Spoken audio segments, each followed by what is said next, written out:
টকঝাল মিষ্টি আচার বানাবো। তার জন্য আমি 1 কেজি আমড়া নিয়েছি। এই আমড়াটাকে পরিষ্কার করে ধুয়ে নিয়েছি। এবার এটাকে 4 ফালা করে কেটে নিয়ে লবণ আর হলুদ মাখিয়ে এটাকে রোদে শুকিয়ে নেব। দেখুন আমড়াটাকে একটু শুকিয়ে নিয়েছি। আর এখানে এই যে আচারের জন্য তেজপাতা, 2টা শুকনো লঙ্কা আর 5 ফোড়ন নিয়েছি। এটাকে তেল দিয়ে দেব।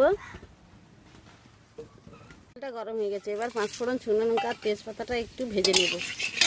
ভাজা ভাজা হয়ে গেছে। এবার আমড়াটা দিয়ে এটাকে ভালো করে 5-7 মিনিট একটু ভেজে নেব।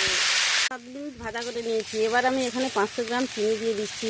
এখানে 1 কেজি আমড়ার জন্য 500 গ্রাম চিনি হলে হয়ে যাবে। এটাকে আরও আমি 8-10 মিনিট ভালো করে এইভাবে ভাজা ভাজা করে নেব। 10 মিনিট পরে কিছুটা দিয়ে দেবো লঙ্কা ভেজে গুঁড়ো করে রেখেছি, দিয়ে দেবো। দিয়ে আরও কিছুটা সময় নেড়ে চেড়ে নেব। কিছুটা জিরে গুঁড়ো দিয়ে দেবো। দিয়ে এটা নেড়ে চেড়ে নামিয়ে নেব। কতটা লোভনীয় হয়েছে দেখুন।